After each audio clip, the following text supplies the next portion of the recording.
We will begin with Mr. Floyd. Philanese Floyd is the brother of George Floyd, who was killed by Minneapolis police officers on May 25th. Mr. Floyd has spoken eloquently about his brother's life, and we appreciate his being with us today, having flown to Washington to testify before us today directly from his brother's funeral in Houston yesterday. We are all so sorry for your loss. Mr. Floyd, you may begin. Thank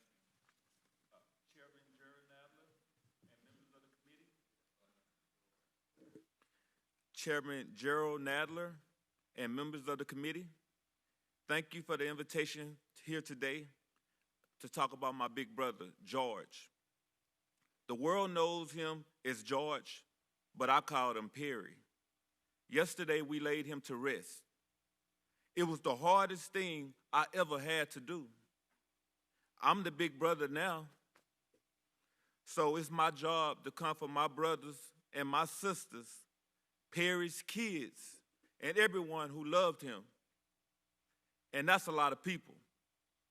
I have to be the strong one now because George is gone. And me being the big brother now is why I'm here today, to do what Perry always would have done, to take care of the family and others.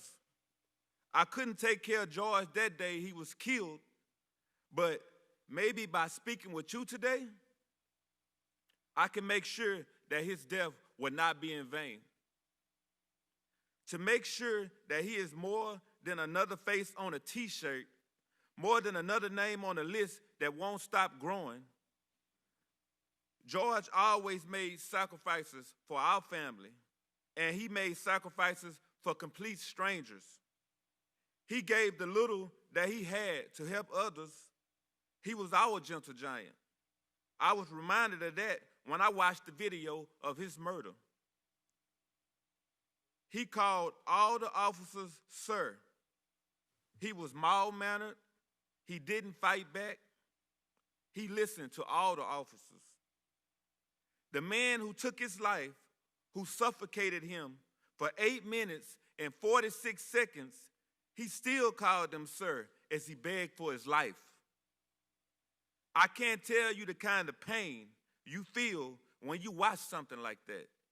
When you watch your big brother, who you looked up to your whole entire life, die begging for his mom, I'm tired. I'm tired of pain. Pain you feel when you watch something like that.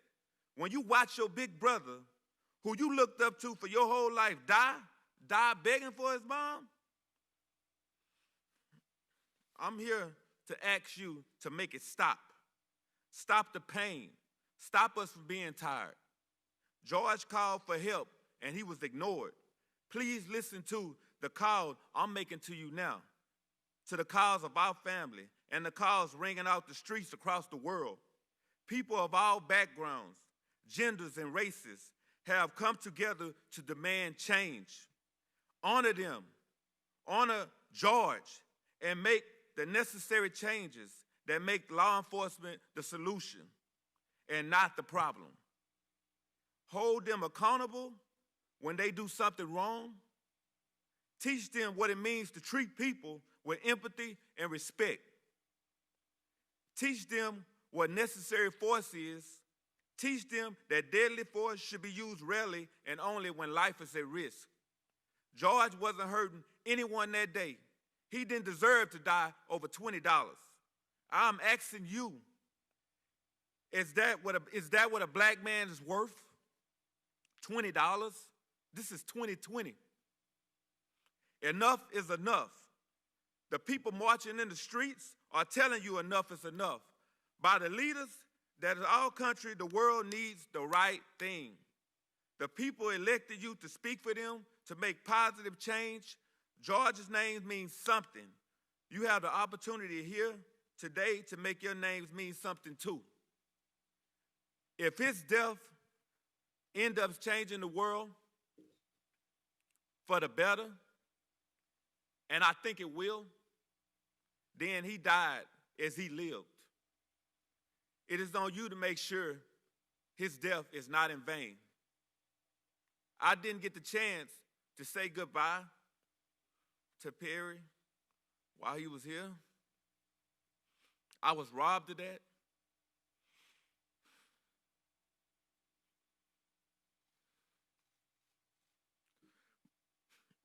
But I know he's looking down at us now.